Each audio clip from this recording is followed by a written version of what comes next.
Olá, amigos, sejam todos Patrícia Bono e hoje o tema do nosso encontro é autoaceitação. Vamos tentar compreender um pouquinho o que significa essa autoaceitação à luz da doutrina espírita.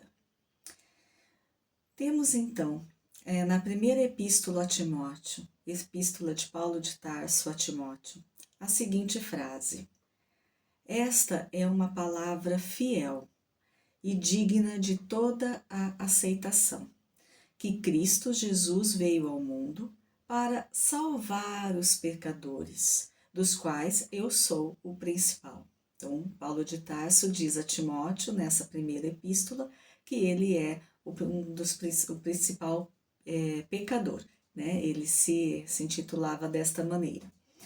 Então, vamos pensar um pouquinho nessa frase.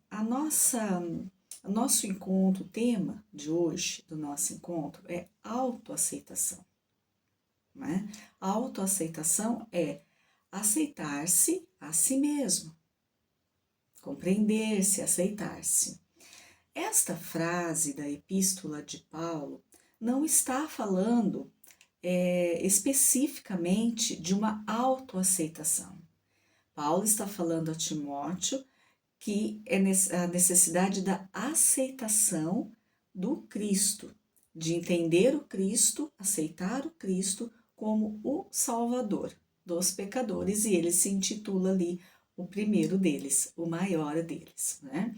Mas por que então nós trouxemos esta frase que não fala de autoaceitação especificamente e dentro desse tema? Bom, primeiro porque não é o principal da frase o sentido da autoaceitação, mas existe, porque Paulo no final diz, eu sou o principal dos pecadores. Então, de primeiro momento ali, podemos analisar assim, Paulo então se aceita, compreende, né, se aceita como o maior dos pecadores, na visão dele. Então, é uma autoaceitação. Mas a frase em si, ela traz um ensinamento, uma reflexão maior para que a gente chegue na nossa autoaceitação. Então, vamos reler. Paulo está falando a Timóteo que isto é uma palavra fiel e digna de toda aceitação, que Jesus Cristo é o Salvador dos pecadores. Então, ele está dizendo, é um fato, é digna de toda aceitação. Então, Paulo está pedindo a Timóteo, avisando, né, orientando, comunicando que Jesus, sem sombra de dúvida, é o Salvador. E que então nós devemos aceitar o Cristo, né, por ele ser o Salvador. Ele está falando de um fato. Então, essa aceitação de Jesus Cristo como o nosso Salvador precisa ser bem analisada, precisa ser bem entendido. O que? O sentido dessa palavra, Salvador. Que salvação é essa que Jesus veio trazer para nós? Que salvação é essa? Ele veio nos salvar do quê? Né? Então, são questões que precisam de respostas analisadas e lógicas, e a doutrina espírita nos traz essa lógica, como a fé raciocinada que é, né? Nos traz essa lógica para que a gente compreenda essa salvação de Jesus. Aí nós temos em Mateus, para continuar entendendo essa salvação de Jesus, em Mateus capítulo 10, então Jesus diz assim, não cuideis que vim trazer a paz à terra. Não vim trazer a paz, mas a espada. Então a gente fica ali, né, com aquela pulga atrás da orelha. Mas como assim? Jesus não veio trazer a paz para nós? Ele veio trazer espada, não é? Mas ele não é o nosso Salvador? Como que ele não trouxe a paz para nós? Como que ele veio trazer uma espada, trazer a arma? Para lutarmos, então? Vamos lá. Então Jesus diz que não veio trazer a paz para nós. Porque na realidade ele diz em outro momento que ele não veio trazer a paz do mundo. Essa paz que a gente conhece dentro desse nosso mundo ainda de expiações e provas. Então, é uma paz que não é a paz verdadeira, a paz plenamente sentida. É uma paz relativa. Porque nós ainda, como na condição desses espíritos inferiores, né, inferiores então no sentido do nosso intelecto, do nosso entendimento e da nossa moral. Então, sendo esses espíritos ainda inferiores, né, que somos, nós não temos condições ainda de compreender a paz que Jesus trouxe para nós. A nossa ideia, né, a nossa imagem, nossa ideia de paz, ela é muito ainda pequena, né, muito contraditória, fora da realidade. Porque o que Jesus trouxe para nós? Qual foi todos os exemplos, né? Quais foram, melhor dizendo, todos os exemplos que Jesus trouxe para nós na sua vivência sendo esse evangelho vivo na terra? Ele trouxe amor incondicional, ele trouxe compreensão, indulgência total, né? Ele trouxe esse amor. Agora, se nós não temos condições ainda de amar como Cristo, de compreender como Cristo, de perdoar como Cristo, de sermos indulgentes como Cristo, é óbvio, é claro que nós não vamos sentir ainda a paz do Cristo. Não como Ele trouxe para nós, né? Porque Ele diz que Ele trouxe essa paz, mas não essa paz que nós sentimos aqui. É muito relativa e muito pequena essa paz, do jeito que nós conceituamos e que sentimos. A nossa paz é tão relativa ainda que de uma hora para outra nós perdemos a paz. Não é verdade? Então nós estamos bem, falando, estou em paz, estou em paz. Acontece qualquer coisinha, ouvimos qualquer coisa, alguém chega para nós e conta ou nos fala, fala de nós alguma coisa, enfim, qualquer coisa, e pode ser uma coisa muito pequena, muito ínfima. Pronto. Uma confusão no trânsito, uma fechada no trânsito, né? Uma cara emburrada que a gente encontra aí por aí na rua, no nosso dia a dia, né? No lugar que a gente frequenta. Isso já tira a nossa paz. Então, que paz é essa tão pequena, né? Que paz é essa tão fácil de ser quebrada e de nos ser tirada? É porque é a paz do mundo, não é a paz de Jesus ainda que nós sentimos. Por isso que ela é muito volátil, rapidamente nós a perdemos, né? Então nós entendemos a paz ainda dessa maneira, não como Jesus trouxe para nós e não como ele a sentia.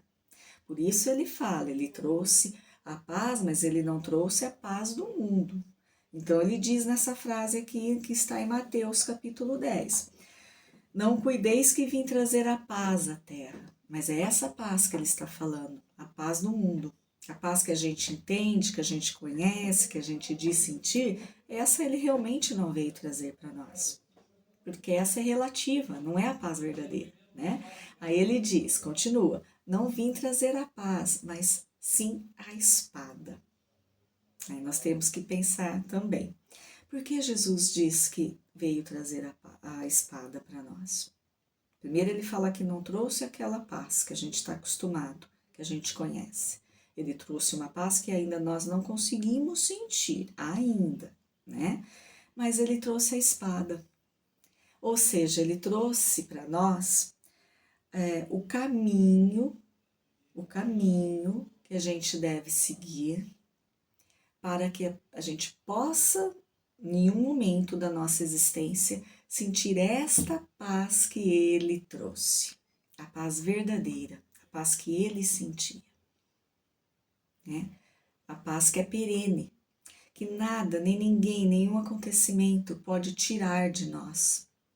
Olha que interessante. E essa espada, obviamente, nós temos que compreender como uma metáfora, né? Ele não trouxe realmente a espada, né? Nós sabemos de nenhum momento em que Jesus esteve com uma espada e lutou fisicamente com alguém, não é mesmo? Então, ele não trouxe a espada literalmente falando, o objeto, né, a espada. Ele trouxe as armas, vamos dizer assim, entre aspas, ele trouxe as armas para que a gente possa lutar. E que luta é essa? É a luta com o outro? Com os nossos adversários, não é? Não, não estamos aqui para lutar com ninguém. Nós estamos aqui para lutar contra as nossas falhas morais, contra os nossos enganos que ainda cometemos, né? Contra os nossos defeitos, né? Aquilo que nós trazemos ainda de inferioridade dentro de nós. Então, nós lutamos contra isso. Por isso que Jesus diz que ele trouxe a espada para nós. A espada que ele trouxe para nós podemos colocar alguns adjetivos aí, né, em relação a essa arma que Jesus nos trouxe. Ele trouxe o sentimento, a importância, a necessidade do perdão. Né? Quando ele perdoa os seus algozes, ele está nos mostrando que nós também temos que perdoar os nossos.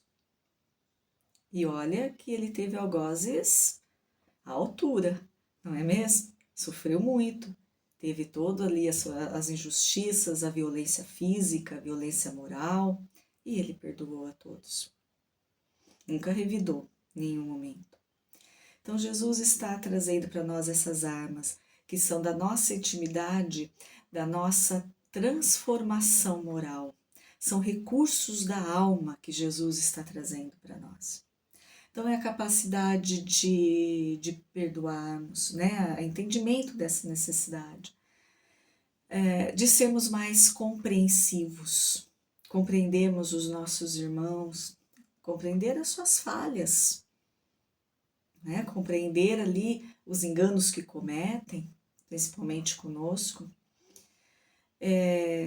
Jesus trouxe a necessidade que nós temos de sermos bons. Sermos bons, como ele mesmo diz, né? Pagar todo o mal que nos é feito com o bem. Jesus fez tudo isso. Jesus viveu desta forma. Jesus viveu exatamente de acordo com a lei de Deus. E é isso que ele veio mostrar para nós. E essas são as armas, né? As espadas que Jesus nos trouxe. É a nossa condição de sermos bons, de sermos melhores a cada dia, de olharmos para os nossos irmãos de uma maneira diferente, com mais amor, com mais respeito, com mais compreensão, necessidade de sermos indulgentes. Tudo isso Jesus trouxe para nós. E isso é a arma do Cristo, né? Simbolicamente, como ele diz, a espada. Então, ele trouxe esse ensinamento, que está lá no Evangelho, que a doutrina espírita nos explica perfeitamente, e que a gente deve seguir.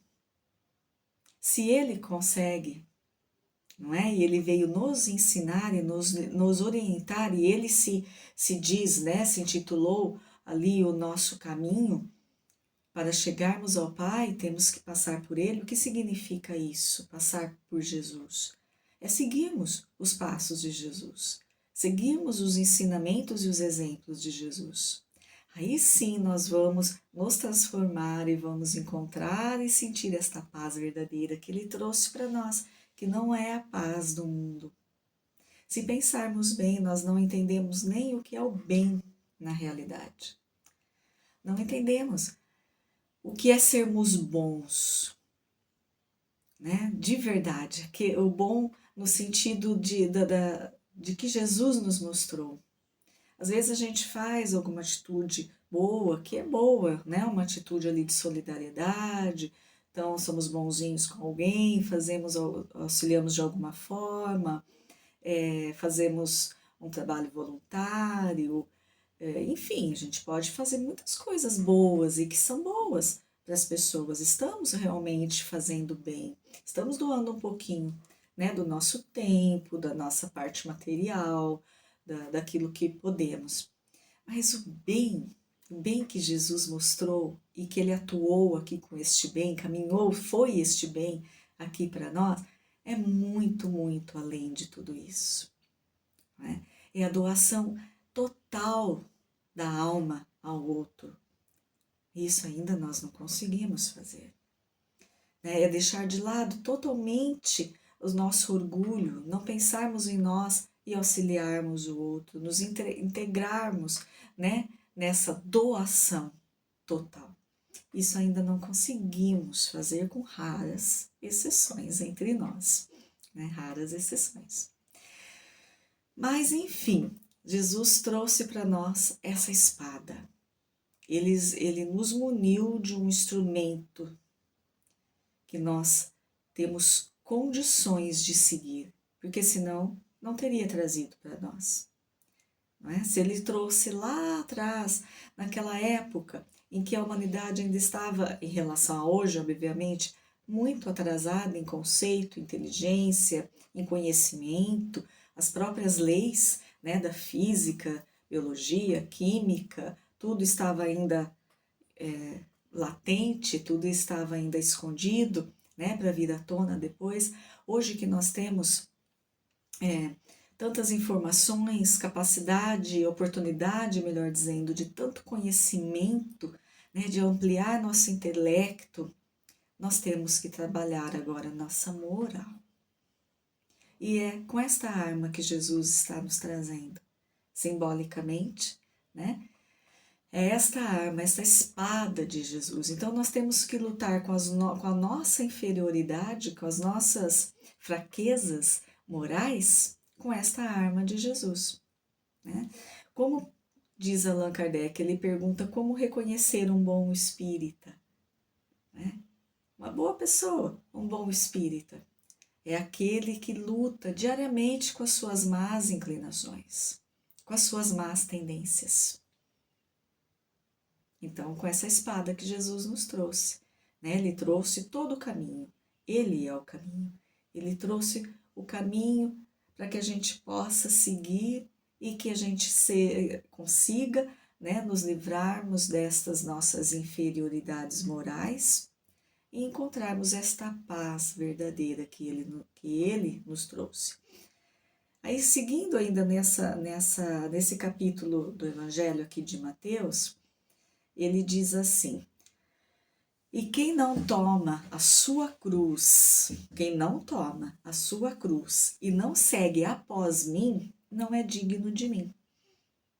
Ou seja, e quem realmente não encara a sua vida, não encara as suas dificuldades, né? Não percebe a sua responsabilidade e não segue após mim, ou seja, a partir da vinda do Cristo, né? Que ele trouxe o Evangelho para nós, ele clareou toda esta lei que estava bem deturpada, né? Então ele veio e ele trouxe a verdade. Então é a partir daquele momento, porque antes poderíamos dizer tranquilamente, nós somos ainda ignorantes, né? Não conhecíamos ainda essa lei, não conhecíamos a palavra de Jesus. Mas a partir do momento que Jesus esteve entre nós e que exemplificou esta lei através da sua vida, do seu apostolado, e isto foi ofertado para a humanidade, né? Tanto que nós temos acesso a esse evangelho. Então, a partir deste momento, é seguir após ele. Não podemos mais dizer que não temos esse conhecimento, está lá. Então, quem não pega a sua vida de responsabilidade, aceitando aceitando a sua vida, aceitando as dificuldades, aceitando os seus problemas, aceitando os seus defeitos, que todos nós temos, né? E não segue com Jesus, usando esta espada que ele trouxe para que se transforme, então não é digno dele. É isso que ele quer dizer. Não é digno porque como que vai seguir o caminho de Jesus se está andando ao contrário? É isso que ele está querendo dizer. Ele espera que a gente faça o quê? Que a gente use dessa espada para nos transformarmos, para lutar, né, com a nossa própria intimidade, com as nossas fraquezas morais e aí sim seguirmos Jesus. Então, por que é importante que a gente pense, reflita sobre essa salvação que o Cristo veio trazer para nós?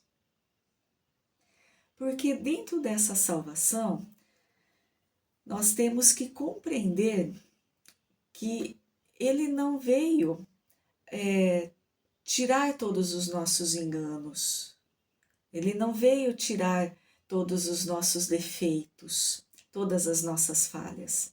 Ele veio fazer com que a gente se reconheça como esse espírito imortal, se reconheça como esse espírito ainda inferior, com necessidade de ajuste, e veio nos trazer a oportunidade, né, as ferramentas para esse ajuste, para esse trabalho que é nosso. Por isso ele é a nossa salvação, se seguirmos com ele. Então Jesus nos salva de nós mesmos, mas não como um milagre, não isso. Ele nos salva no sentido de que ele nos mostra o caminho. Ele nos orienta, nos mostra o caminho e nos oferece os instrumentos de trabalho. Então nós temos tudo. Jesus nos orientou para tudo. Basta que a gente compreenda. Agora é importante a gente entender então como que é esse salvamento do Cristo, né? Como que é essa salvação do Cristo para nós, por que ele é esse nosso Salvador? Porque entendendo essa salvação, entendendo que ele não veio retirar de nós todas as falhas e enganos, porque isso faz parte da lei, né? Do nosso crescimento, evolução e nosso trabalho íntimo, mas ele veio nos mostrar o caminho. E sendo assim, compreendendo que nós ainda então temos todos os nossos defeitos e falhas, né, porque somos esses espíritos inferiores, fica mais fácil aceitarmos a nossa vida e nos aceitarmos como somos. Aí está a autoaceitação. Então, quando compreendemos tudo isso, entendemos que nós temos que primeiro olhar para dentro de nós temos que nos conhecer. Primeiro, nos reconhecer como esse espírito imortal. Depois, reconhecer a nossa intimidade. Como que eu sou? Né? Que pensamento move a minha mente, a minha vida?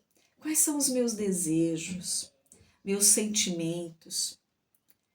Né? O que me deixa irritada, o que me deixa feliz, o que me tira a paz, né? O que me faz o meu dia ficar melhor, o que me tira do sério, tudo isso nós temos que nos conhecer. O que eu gosto, o que eu não gosto.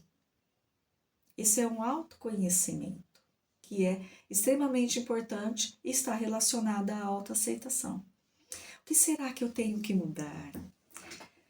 O que será que não está legal em mim na conduta? O que será que eu tenho que fazer para mudar essa conduta? O que será que em mim é bom também? Né? Nós temos coisas boas.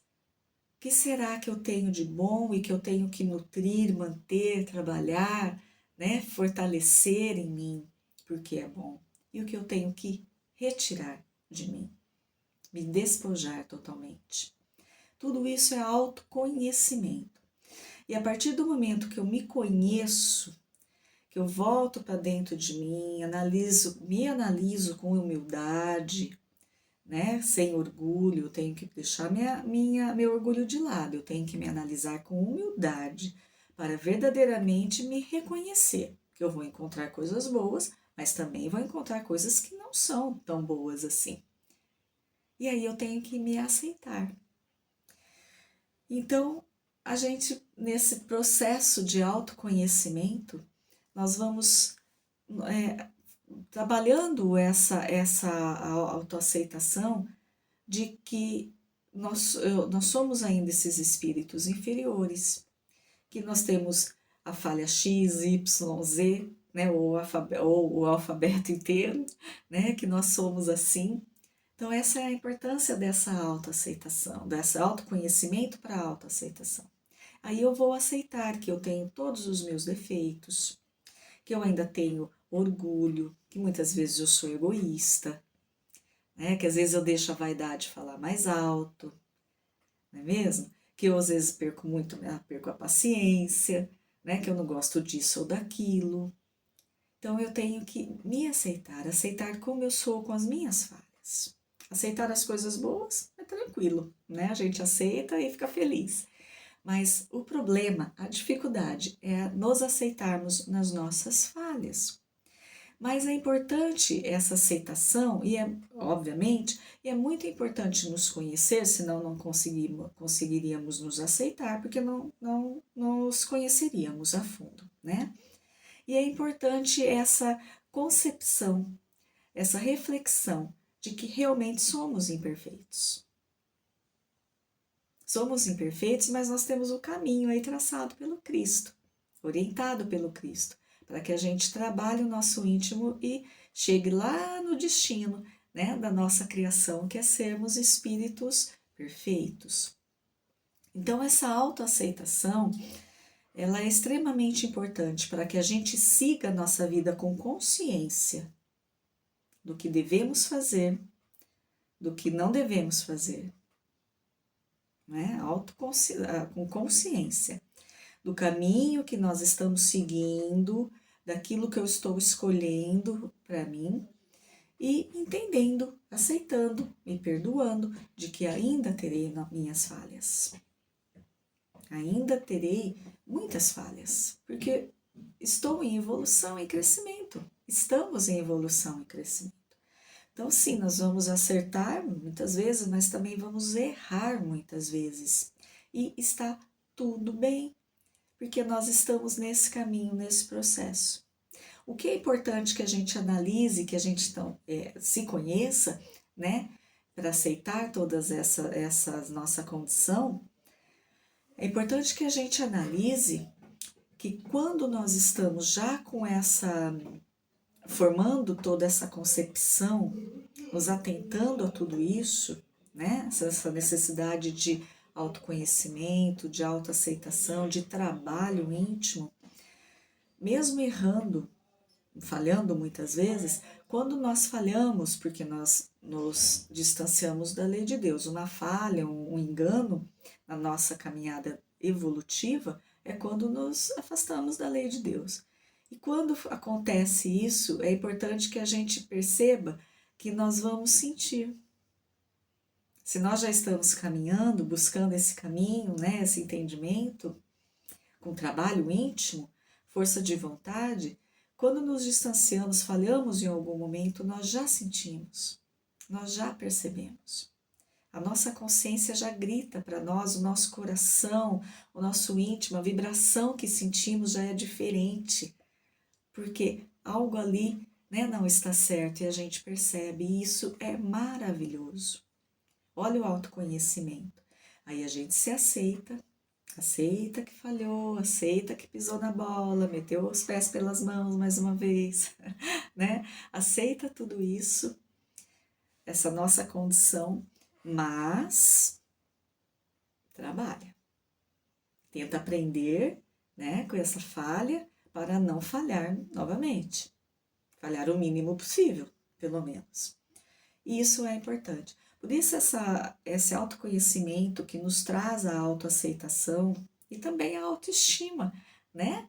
de não nos colocarmos para baixo, de falarmos, não, tudo bem, nós erramos aqui, falamos o que não deveríamos ali, né? Mas vamos consertar, né? Se possível, a gente se desculpa, né? A gente se retrata, não é mesmo? E segue em frente, segue em frente. O nosso caminho é seguir em frente. Aí nós temos no Livro dos Espíritos, questão 924, Allan Kardec pergunta assim: há males que independem da maneira de proceder do homem e que atingem mesmo os mais justos. Então, ele afirma primeiro, né, que há males que não depende do que como a gente vive, do que a gente está fazendo. Há alguns nesse sentido. Muitos dependem das nossas atitudes, né? Aqui nesta encarnação ele está falando, né? Mas muitos não, né? Nos acometem assim, e que atinge até os justos. Olha que interessante que ele fala, né? Daí vem a pergunta: nenhum meio terá ele de os evitar, ou seja, do justo, né? De evitar esses males que ele não procurou, vamos dizer assim, entre aspas, né? Vamos ver a resposta dos espíritos. Deve resignar-se, sofrê-los sem murmurar, se quer progredir. Sempre, porém, lhe é dado aurir consolação na própria consciência, que lhe proporciona a esperança de melhor futuro, se fizer o que é preciso para obtê-lo. Então, vamos ver. Então, a espiritualidade, né, os espíritos da codificação respondem a Kardec que o justo, se for acometido aí com algum mal que não deu causa, né, aparentemente, deve resignar-se e sofrê-lo sem murmurar se quer progredir. Então vamos pensar. O que é ser justo nesse nosso mundo? Como podemos definir uma pessoa como justa? É complicado, não é? Se nós não temos ainda nem a noção verdadeira da paz, nem a noção verdadeira da caridade, nem a noção verdadeira do que é ser bom, do bem, da felicidade, se nós estamos ainda com tudo muito relativo, como podemos definir alguém como justo dentro da lei de Deus? Então, nós não temos essa condição. Às vezes, né, Kardec fala de um justo, mas nós não sabemos, na realidade, como é esse espírito. Nós não sabemos o que ele pensa, o que ele sente, nós não sabemos quem foi ele lá atrás, né, no sentido de suas atitudes em outras encarnações. Nós não temos esse conhecimento, não temos de nós, quem dirá dos outros. Então, é difícil falarmos assim, que essa pessoa é justa. Claro, ela pode fazer muitas atitudes dentro da lei, então tudo bem, a gente entende, por isso que a gente fala, essa pessoa é justa. Mas o senso de justiça e de moralidade da lei de Deus vai muito, muito além daquilo que a gente conhece. Por isso nós não temos essa condição de afirmar. Então, nós não sabemos, na realidade, vamos falar desse justo, né, dessa pessoa justa que Kardec está falando. Nós não sabemos, na realidade, quem é este espírito, o que ele traz consigo, qual é a necessidade do aprendizado dele nesta reencarnação. E é para ele e é para nós. Então, por isso que os espíritos dizem que se chegou algo, chegou um mal, né, como Kardec fala, pode ser uma coisa grande, pode ser uma coisa pequena, mas que seja algo que traga uma insatisfação, um desgosto, um certo sofrimento, qualquer coisa que seja. Então, devemos nos resignar, né? Ou seja, aceitar aquilo que a vida está nos trazendo, sem murmurar se queremos progredir. Então, é uma autoaceitação. Então, se eu não fiz nada, vamos dizer assim, aparentemente nesta vida, me alimento bem, cuido do meu corpo, faço exercício, vou ao médico, faço os exames periódicos, tá tudo certinho, né? Não tenho vícios, de nenhuma espécie, né? Então, sou aquela pessoa controlada, me trato bem, tudo certinho, e aparece uma doença mais séria. Então, eu posso falar, nossa, mas eu sou uma pessoa tão certinha, tão justa, né? Então, e recebi esse mal da vida, vamos dizer assim, né? Eu recebi essa doença da vida. Tudo que chega para nós tem um motivo especial. Claro que nós estamos falando de coisas que realmente marcam, né? Não estamos falando de coisitas pequenininhas, estamos falando de acontecimentos que nos marcam, porque são oportunidades do nosso trabalho. Se está chegando, vamos aceitar, é a autoaceitação, tá? Aceitar aquilo que está em mim, aceitar aquilo que é para mim. Aceitando, nós temos que trabalhar aquilo sem murmurar, como diz os Espíritos, ou seja, sem revolta. Se entendemos, olha que interessante, voltamos lá no início da nossa conversa. Se entendemos qual que é a salvação de Jesus para nós. Então, Jesus não veio nos tirar de todos os nossos problemas. Ele não veio nos livrar dos nossos problemas. Porque os nossos problemas, as nossas dificuldades são nossas. Faz parte da nossa história. Faz parte da nossa vivência espiritual. Faz parte da lei que as consequências cheguem até nós. Então, ele não podia nos livrar disso daí, né? Faz parte do nosso trabalho. Ele nos trouxe o quê? Os instrumentos de trabalho. Nos mostrou o caminho e nos ensinou o caminho. Então, essa aceitação que os Espíritos dizem aqui, ela é muito importante.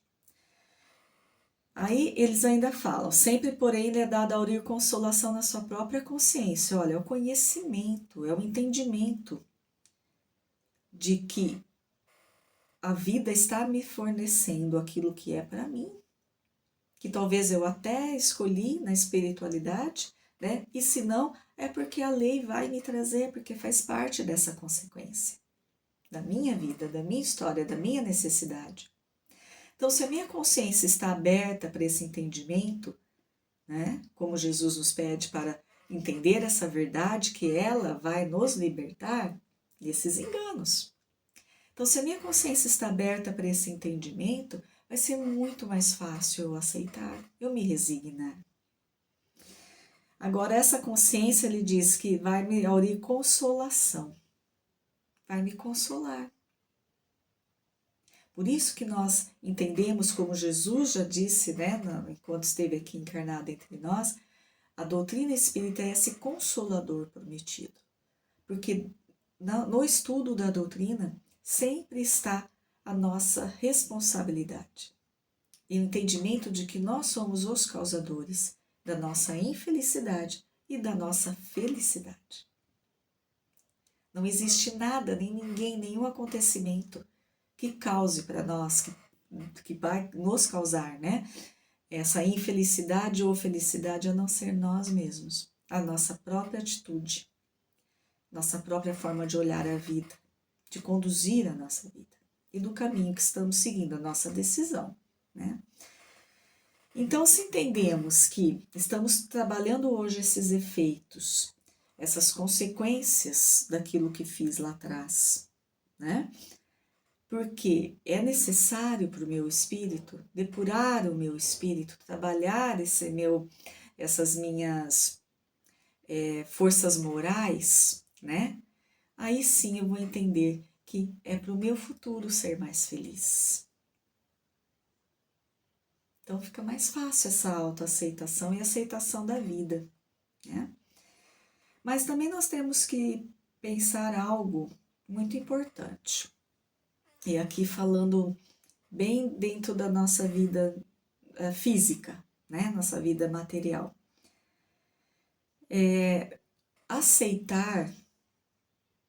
Aceitação, né? Tanto do nosso íntimo, do que somos, de como lidamos com a vida, dos nossos enganos e defeitos, como de tudo que a vida está nos trazendo, aceitar o outro também. A aceitação não é conformismo. Tem diferença nisso daí. Então, vamos pensar em algo. Vamos pensar assim, dando um exemplo, né? Nenhum espírito reencarna com a função, com a tarefa de fazer mal ao outro. Isso é um fato. Nenhum espírito reencarna com a tarefa de maltratar, né? De violentar o outro. Nenhum espírito reencarna desta maneira. Por que nós nos encontramos em família? Vamos falar, né, de família, embora tudo possa acontecer também em âmbito maior, mas vamos falar da família.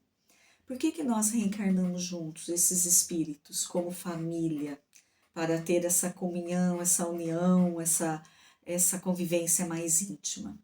Obviamente porque a maioria de nós temos ali entre nós algo a resolver. A maioria da história, né, das histórias são essas. Nós temos ali algo a resolver. Mas, então vamos pensar, lá numa reencarnação passada qualquer, né, eu fiz mal a alguém de alguma forma, né? Então hoje reencarno com esta pessoa como minha família consanguínea, ou um amigo muito íntimo, né? Mas vamos pensar assim, uma família consanguínea. É claro que vai ter aquele sentimento que que está separando nós dois por alguma coisa que eu fiz, né? Vamos dizer assim. Mas por que estamos juntos? Pela oportunidade de trabalho, de utilizar essas ferramentas que Jesus trouxe para nós para transformar esse ódio, essa revolta, esse rancor, essa mágoa em perdão, em respeito, em amor, em carinho. Por isso estamos aqui. Então, nós não reencarnamos em nenhum momento para maltratar o outro. Pelo contrário, nós nos reencontramos e reencarnamos para sermos bons, para apagar aquele mal que fizemos com o bem. Então, quando eu digo que aceitação não é conformismo, né?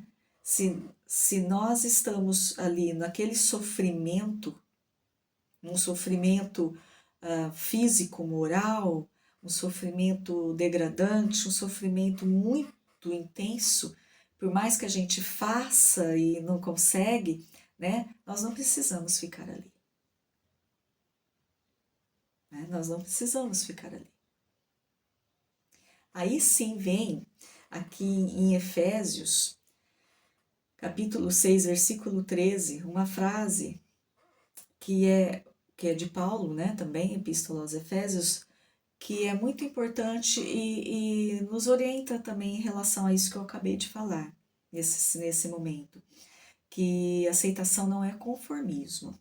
Ao mesmo tempo, nós precisamos ter o equilíbrio, né, de saber aquilo que até onde eu posso aceitar e aquilo que não é mais possível.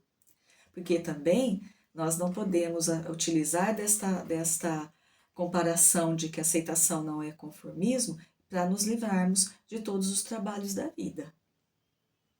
Né? Então, ficou difícil, então não preciso me conformar com isso e vou embora. Né? Isso eu estou falando no âmbito, né? qualquer âmbito, qualquer problema, qualquer problemática. Então, nós temos que ter essa consciência, por isso o autoconhecimento e também a autoaceitação, para sabermos até onde ir, até onde é possível, e aquilo que é o nosso trabalho, a nossa tarefa nessa vida. Tem dificuldades que nós temos que assumir e que nós temos que aguentar, se queremos progredir. Como diz os Espíritos, a resposta de Allan Kardec, isso vai de cada consciência e livre-arbítrio. Mas aí em Efésios, Paulo diz assim: portanto, tomai toda a armadura de Deus. Então, Jesus falou que trouxe a espada e Paulo fala para a gente tomar, né? Então, se vestir, se revestir de toda a armadura de Deus, para que possais resistir no dia mau e, havendo feito tudo, ficai firmes. Ou seja, Paulo está falando para que a gente sempre se arme, né? Se revista dessa armadura de Deus, né? desta fé, dessa esperança, dessa capacidade de ser bom, né? De toda essa bondade dessa lei, dessa que é justa e misericordiosa, então que a gente se arme, se revista dessa armadura de Deus, para que possamos resistir no dia mau. O que ele quer dizer com esse resistir no dia mau? No resistir no dia mau, Paulo está querendo dizer que a gente possa dar o melhor de nós com consciência plena e trabalhando dentro da lei de Deus, dentro do ensinamento de Jesus, quando chegarem em nós as nossas dificuldades. Então, o dia mau seriam essas dificuldades que nos acometem na vida, né? E essa resistência, que a gente possa resistir, ou seja, resistir na nossa intimidade, na nossa moralidade. Então, resistir da fuga, quando não podemos fugir, resistir de não compreendermos, resistir de não perdoarmos, né? Resistir de não fazer o bem. Então, ele não está falando em relação a nada e nem ninguém. Ele está falando resistir à nossa inferioridade moral. Se estamos revestidos da armadura de Deus, né, lutando aí com a espada que Jesus nos trouxe, então que a gente consiga verdadeiramente resistir a nós mesmos, às nossas falhas morais, aos nossos enganos, diante das dificuldades das nossas vidas. E, aí vem a frase final, e, havendo feito tudo, então nós lutamos com a espada de Jesus, com esses instrumentos que ele nos trouxe, nós nos armamos, nos revestimos da armadura de Deus, nós fizemos todo o possível que estava ao nosso alcance. E havendo feito tudo, independente do resultado, ficai firmes. Ou seja, fizemos a nossa parte. E é isso que é importante. Fazermos a nossa parte. Mas para fazermos a nossa parte, nós temos que ter consciência da nossa parte. E para termos consciência da nossa parte, nós temos que nos conhecer. Conhecer a nossa intimidade. Conhecer as nossas disposições. Conhecer o que nós oferecemos para a vida. Conhecer os nossos desejos, os nossos enganos, os nossos defeitos. Conhecer aquilo que nos move. Conhecer a forma como nós olhamos a vida, como nós recebemos as coisas da vida e como nós convivemos com os nossos semelhantes. E aí então, nos conhecendo verdadeiramente, vamos nos aceitar do jeito que somos, mas sabendo que o nosso trabalho é progredir, que Jesus nos trouxe instrumentos para o nosso trabalho do progresso, porque não podemos ficar na inércia. Não é porque nos conhecemos e nos aceitamos, então está tudo bem, eu sou assim mesmo. Não, nós não somos assim mesmo, nós estamos assim mesmo. Nós somos criados para sermos espíritos puros. Ainda estamos em processo de crescimento e de transição e de trabalho. Então, nós temos que nos reconhecer, nos aceitar totalmente e trabalharmos com essa ferramenta, instrumentos que Jesus nos trouxe, nos armando, como diz Paulo, né? Nos revestindo dessa armadura divina. Aí sim nós vamos caminhar no caminho correto e quanto mais acertadamente forem as nossas escolhas dentro dessa caminhada, menos sofrimentos, menos consequências difíceis nós vamos receber diante da vida. Então, uma boa reflexão para nós, não é mesmo? Eu agradeço a atenção de todos vocês, fiquem na paz de Jesus e até o nosso próximo encontro.